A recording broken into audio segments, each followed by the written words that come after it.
गुरु गोविंद दो खड़े काके लागू पाए, बलिहारी गुरु आपने जिन गोविंद दियो मिलाए।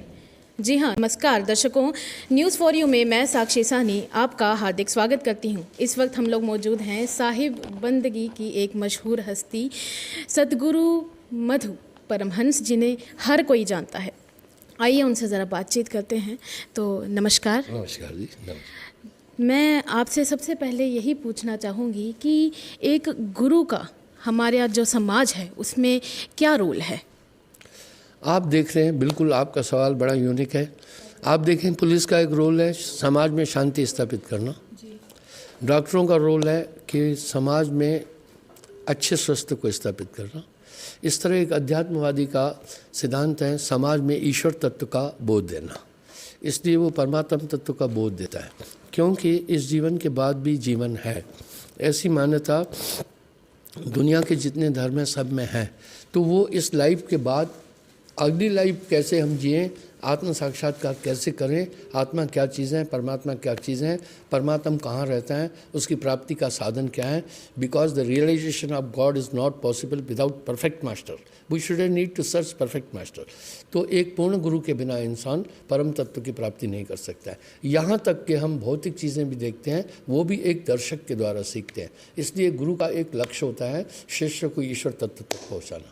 अभी आपने ईश्वर तत्व की बात की, तो जो माया है, ऐसा कहा जाता है कि माया जो है वो मनुष्य की आत्मा को परमात्मा से मिलने की एक सबसे बड़ी रुकावट है। तो आप इस बारे में क्या कहेंगे? हाँ, पहली बात यह हमें माया को समझना है। काया माया एक ही जानो। पंचभौतिक शरीर प्रकृति कहलाता है, ये माया है। आप देखो, हर एक इंसान शरीर बनकर जी रहा है, आत्मा की तरफ नहीं जा रहा है। कहे कबीर किसको समझाऊं, सब जग अंधा, सबको लगल बा पिटवा का धंधा। सब जी रहे हैं सिर्फ शरीर के लिए, आत्मा के लिए मनुष्य नहीं जी रहा है। सब ये जानते हैं आत्मा नित्य अमर है, किसी भी देश काल में आत्मा का नाश नहीं होता है। तभी भी हम सब केवल शरीर की तरफ, शरीर के लिए जी रहे हैं। इसलिए एक अध्यात्मवादी गुरु आपको उस अध्यात्म तत्व की महत्ता समझाता है, उस तक जाने का रास्ता बोलता है। अब जैसे आपने बताया कि हम सब भौतिक जीवन जो हैं वो जी रहे हैं, सिर्फ और सिर्फ अपने शरीर के लिए जी रहे हैं। तो कहीं ना कहीं कई ऐसे लोग हैं जो दान करते हैं या फिर जाकर जानवरों से घुलते मिलते हैं, जानवरों की सेवा करते हैं, या फिर कहीं ना कहीं पेड़ पौधों के साथ उनका लगाव है। तो क्या कहीं ना कहीं ये सब वो सिर्फ और सिर्फ अपनी आत्मा के साथ कनेक्शन बनाने के लिए कर रहे हैं?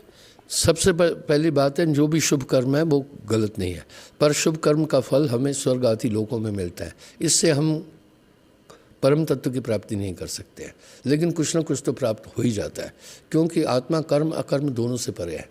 इसलिए ये सभी जितने भी कार्य हैं एक शुद्धि के लिए ठीक है, पर अगर हम सोचें इससे हम परम तत्व की प्राप्ति करेंगे, नहीं कर सकते। इसलिए आइडियोलॉजी आप जो संत कह रहे हैं, ईश्वर आपके अंदर है, आप सेल्फ मेंटेनेंस करें, उसके बाद आप अपने अंदर के विकारों को समझें। गुरु एक दृष्टि देता है जिससे मनुष्य अपने अंदर के बंधनों को ठीक से समझ पाता है।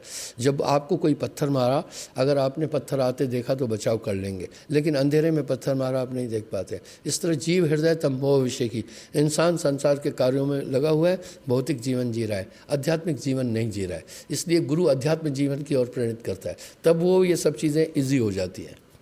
अब जिस तरह से आत्मा की परमात्मा से मिलन की आपने बात की, तो एक आइडियोलॉजी ये भी कहती है कि जब कोई भी मनुष्य अपने शरीर के सातों चक्रों को सक्रिय कर लेता है, एक्टिवेट करता है, तो फिर उसके लिए कुछ भी पाना जो है वो नामुमकिन नहीं रह पाता।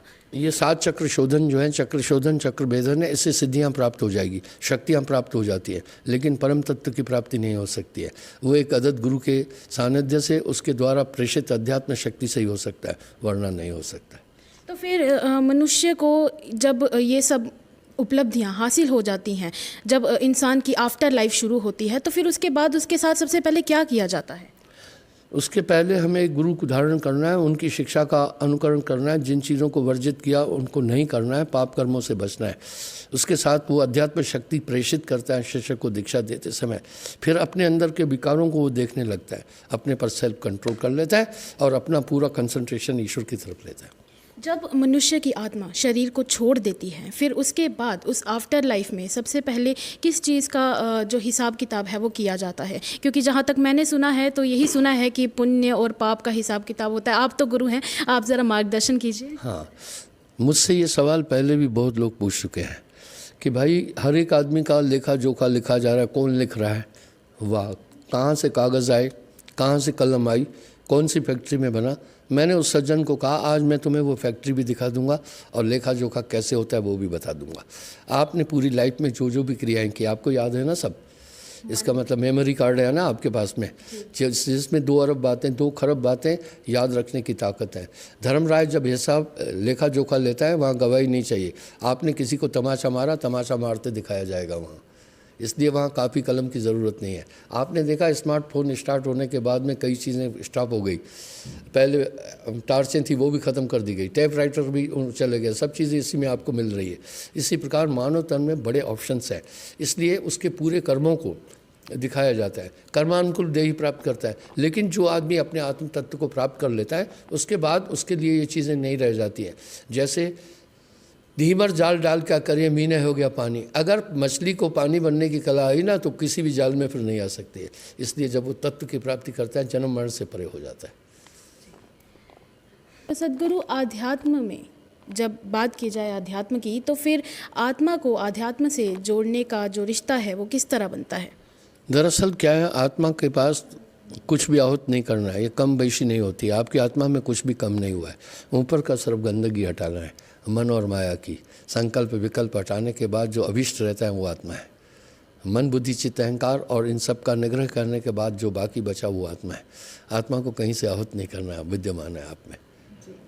तो आज का एक आखिरी सवाल मैं आपसे करना चाहूँगी कि जितने भी हमारे दर्शक हैं जिनको कहीं ना कहीं ऐसा लगता है कि वो अपने जीवन में कहीं ना कहीं भटक चुके हैं और सही रास्ते पर आना चाहते हैं, तो उनसे आप क्या कहेंगे? सबसे पहले ये कहूँगा कि इस दुनिया में आम आदमी की बात छोड़िए, बड़े बड़े ऋषि मुनि हमारे पूर्वज थे। किसी का गोत्र अत्रि है, किसी का सांडल है, किसी का गौतम है, किसी का कपिल है, किसी का भारद्वाज है। वो हमारे ऋषि मुनि भी अंदर के इन दुश्मनों से संघर्ष नहीं कर पाए। हमें एक अध्यात्म ताकत की ज़रूरत पड़ेगी, तब हम अपने इन शत्रुओं को देख पाएंगे। इसके लिए एक परफेक्ट मास्टर की ज़रूरत पड़ेगी। बहुत बहुत शुक्रिया, आपने हमारे साथ अपना कीमती वक्त जाहिर किया। धन्यवाद। तो दर्शकों, आज के लिए बस इतना ही। दीजिए मुझे इजाज़त। साक्षी सानी, न्यूज़ फॉर यू।